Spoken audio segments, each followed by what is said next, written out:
আপনি ভাববেন না যে আপনি 5 ওয়াক্ত সালাত পড়ছেন বিদায় যে আল্লাহ আপনাকে কেন বেশি দেয় না, আপনি দাঁড়িয়ে রেখেছেন বিদায় কেন আপনাকে আল্লাহ বেশি প্রাধান্য দিচ্ছে না, আপনাকে কেন বাড়ির মালিক বানিয়ে দিচ্ছে না। আপনি এই ধারণাটা ভুলে যান। আপনার ইবাদতের ভিত্তিতে আল্লাহ আপনাকে খাবার দেয় না। যদি হতো তাহলে ওই যে মসজিদের ইমাম প্রথম কাতারে যারা থাকে তারা বেশি পয়সাওয়ালা হতো, আর আমরা জেনে আমরাও সেই কাজটাই করতাম বেশি পয়সাওয়ালা হওয়ার জন্য, তখন আর ইখলাস থাকতো না। আল্লাহ সুবহানাহু ওয়া তাআলা দুনিয়াতে আমাদেরকে যাকে যতটা দিচ্ছে এটা একটা তাকদীর।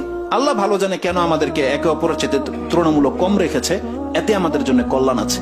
একটা হাদিস আমি আপনাকে বলবো, তাহলে এই আয়াতটা আপনার পুরোপুরি বুঝে আসবে। ইমাম মুসলিম রাহিমাহুল্লাহ তিনি একটা হাদিস কোট করেছেন। এই হাদিসটি আপনি পাবেন 52 নম্বর পর্বে, ইয়াউমুল কিয়ামা, কিয়ামতের বর্ণনা আছে, জান্নাত জাহান্নামের বর্ণনা আছে। হাদিস নাম্বার হচ্ছে 6982 নম্বর হাদিস, এবং 81 নম্বর হাদিসটাও পড়বেন, আপনার অন্তর ঠান্ডা হয়ে যাবে। ওটা আরেকটা টপিকসে বলবেন ইনশাআল্লাহ। তো 82 নম্বর হাদিস যেটা 6982, এটা আপনার অ্যাপসে পাবেন, বলে দিলাম 52 নম্বর পর্বে। আনাস রাদিয়াল্লাহু তাআলা আনহু থেকে বর্ণনা করেছেন, তিনি বলছেন ক্বালা রাসূলুল্লাহ সাল্লাল্লাহু আলাইহি ওয়াসাল্লাম ইন্নাল্লাহা লা ইয়াযলিমু মুমিনান, আল্লাহ সুবহানাহু ওয়া তাআলা কোন মুমিন বান্দার উপরে সামান্যতম জুলুম করে না বা করবে না। ইন্নাল্লাহা লা ইয়াযলিমু মুমিনান হাসানাতান, কেন আল্লাহ জুলুম করে না? আল্লাহ বলছেন একজন মুমিন বান্দা যা কিছু নেকি করছে, হাসানাতান, তার নেকির বদলায় কি করে আল্লাহ? ইউতা বিহা ফিদ দুনিয়া ওয়া ইউজা বিহা ফিল আখিরা। এই ভাষাগুলো আপনি ফলো করেন, আল্লাহ কি বলেছে। রাসূল সাল্লাল্লাহু আলাইহি ওয়াসাল্লাম বলছেন ইউতা বিহা ফিদ দুনিয়া ওয়া ইউজা বিহা ফিল আখিরা। মুমিনরা যে ভালো কাজগুলো করে, ভালো যদি আচরণ করে, মানে সৎ কাজগুলো যদি করে, যত বেশি করবে এর প্রেক্ষিতে আল্লাহ তাকে দুনিয়াতেও দেবে, ইউতা বিহা দুনিয়া, বিহা এর মাধ্যমে দেবে, দুনিয়া দেবে, ওয়া ইউজা বিহা ফিল আখিরা, আর তাকে এই কর্মের জাযা দেবে পরকালে। দুনিয়ার ক্ষেত্রে আল্লাহ জাযা শব্দটা ব্যবহার করেনি, আল্লাহ বলেন ইউতা ফিদ দুনিয়া ওয়া ইউজা বিহা ফিল আখিরা, এই কর্মের জাযা দেবে তাকে পরকালে। তার মানে আল্লাহ সুবহানাহু ওয়া তাআলা কর্মের জাযা দুনিয়াতে আমাদেরকে দেয় না, এটা এক্সট্রা দিচ্ছে, আল্লাহ সন্তুষ্ট হয়ে দিচ্ছে। আর আমাদের যতগুলো ইবাদত আছে সব রিজার্ভ রয়েছে, কারণ আল্লাহ সুবহানাহু ওয়া তাআলার ইবাদত করতে খুব দামি। ইবাদতের ভিত্তিতে আল্লাহ বলছেন, আরে যেখানে একটা সুবহানাল্লাহ বলার মূল্য পুরো পৃথিবী চুকাতে পারবে না, একটা সুবহানাল্লাহ বলার, ওই হাদিস আমরা বলেছিলাম, আলহামদুলিল্লাহ বলার মূল্য কেউ চুকাতে পারবে না। 2 রাকাত ফজরের ফরজ নামাজের সুন্নত, যে 2 রাকাত সুন্নত আছে, এই 2 রাকাতের সুন্নত যদি যার আছে, পুরা পৃথিবী এবং পৃথিবীর সমস্ত সম্পদ এক পাল্লায় রাখতে হবে, তাও ওই ফজরের 2 রাকাত সুন্নত নামাজের মূল্য হবে না। এটা মুসলিমে আছে। আয়েশা রাদিয়াল্লাহু তাআলা তিনি বলেছেন যে কাল রাসূল সাল্লাল্লাহু আলাইহি ওয়াসাল্লাম যে রাকাতুল ফজর খায়রুম মিনাদ দুনিয়া ওয়া মা ফিহা, খায়ের বলেছে দুনিয়া এবং দুনিয়াতে যা কিছু আছে তার থেকে শ্রেষ্ঠ হচ্ছে ফজরের 2 রাকাত সুন্নত, ফরজ নয়, 2 রাকাত সুন্নত নামাজ। তার মানে ইবাদতের মূল্য এই দুনিয়ার নাজ নিয়ামত দিয়ে পুরা হবে না কোনোদিন। তাই আল্লাহ সুবহানাহু ওয়া তাআলা বলছেন বান্দার প্রত্যেকটি সৎ কাজ, সেটা রাস্তা থেকে একটা ইটপাটকেল, একটা কষ্টদায়ক বস্তু ছুঁড়ে ফেলে দেওয়া হোক, এটার একটা ওয়েট আছে। আল্লাহ বলছেন এই কাজের মূল্য দুনিয়া দিয়ে চুকাবে না কোনোদিন। তাই আল্লাহ বলছেন ওয়ায়ুতা বিহা ফিদ দুনিয়া ওয়া ইউজা বিহা ফিল আখিরা, প্রত্যেকটা মুমিন বান্দাকে পরকালে তার 100% জাযা তাকে দেওয়া হবে।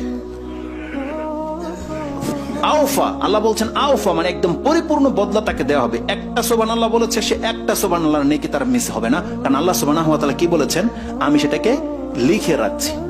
আমরা সেই ধাপগুলো অনেকবার বর্ণনা করেছি।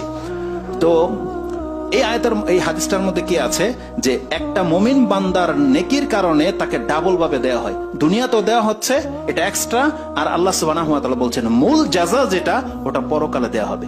ওয়া আম্মাল কাফিরু, কিন্তু অমুসলিম কাফেরদের সৎ আমল সম্পর্কে আল্লাহ কি করে, ওয়া আম্মাল কাফিরু ফায়ুতআমু, তাদেরকে খাওয়িয়ে দিচ্ছে আল্লাহ দুনিয়াতে, ভোগ করতে দিচ্ছে, ইউতআমু বিহাসানাতি মা ইয়ামালু লিল্লাহি ফিদ দুনিয়া, তারা দুনিয়াতে খালেস ভাবে, এখানে লিল্লাহি বলেছে আল্লাহ, যে রাসূল সাল্লাল্লাহু আলাইহি ওয়াসাল্লাম বলছেন যদি কোনো কাফের ব্যক্তি আল্লাহর জন্য কোনো কাজ করে, মানে এখানে ফি সাবিলিল্লাহ, মানে দুনিয়াবি কোনো উদ্দেশ্য নয়, ফেমাস হওয়ার জন্য নয় বা কিছু না, ওরা অনেক টাকা দান করে, অনেক খেদমত ওরা করছে, ওরা পরোপকারী, প্রাণের প্রতি ওদের দয়া ভালোবাসা আছে, এই যতগুলো ভালো কাজ কাফের করে, রাসূল সাল্লাল্লাহু আলাইহি ওয়াসাল্লাম বলছেন এটা আল্লাহর জন্য, মানে এটা আল্লাহওয়ালা কাজ, আল্লাহর জন্য যেহেতু এগুলো করেছে, মানে ফি সাবিলিল্লাহ, এই জন্য আল্লাহ তাদেরকে দুনিয়াতে ভোগ বিলাস দিয়ে রেখেছে। হাত্তা ইজা আফদা ইলাল আখিরা, আল্লাহ তার ভালো কর্মের যাজা দুনিয়াতে এমন ভাবে দিয়ে দেয়, হাত্তা ইজা আফদা ইলাল আখিরা, এই ব্যক্তিটা যখন পরকালে উদিত হবে, পরকালে তাকে নিয়ে আসা হবে, লাম তাকুল্লাহু হাসানাতান ইউজজা বিহা, তার এমন কোন নেকি আল্লাহ তার আমলনামায় বাকি রাখবে না যে তার যাজা দেওয়ার প্রয়োজন হতে পারে। তার মানে আল্লাহ বলছেন, কোন কাফেরকে সে যত বড় দামি, যত বড় ভালো কাজ, যত সম্পত্তি সে ব্যবহার করুক না কেন, দান করুক না কেন, আল্লাহ তাকে তার বদলা দুনিয়াতেই দিয়ে দিবে। কিভাবে দেবে এটা আল্লাহ সুবহানাহু ওয়া তাআলা বেটার জানেন। বলছে ইউতাআম, তাকে ভোগ করিয়ে দিবে। তার মানে দুনিয়াতে তারা অনেক শান শৌকতের সাথে আছে, তারা অনেক নাম ডাক, তাদের নামে নেম প্লেট তৈরি করা হয়, তাদের নামে ভাস্কর্য তৈরি করা হয়, তাদের নামে রাস্তা বানিয়ে দেওয়া হয়, তাদের জন্য বছরে বছরে অনুষ্ঠান করা হয়। তারা আইডিয়াল ব্যক্তি, তাদের গলাতে তাদের অনুসারীরা ওই নকশা নিয়ে ঘুরে, বিভিন্ন কিছু গেঞ্জির মধ্যে তাদের নাম লেখা হয়ে যায়। আল্লাহ এইভাবে তাকে মর্যাদাবান করে দেবে শুধু দুনিয়ায়।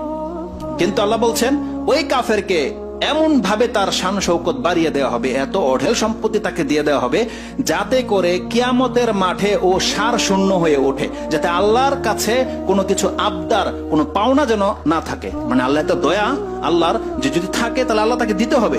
এই জন্য আল্লাহ বলছেন, আমি ওকে, যেহেতু কাফের, আমার সাথে নাশুকরি করেছে বা মুশরিক বা অন্য কিছু এই টাইপের কিছু, আল্লাহ বলছেন কোন একজন ব্যক্তির দায় ভার আমি নেব না, ওকে আমি পুরো দুনিয়াই দিয়ে দেবো।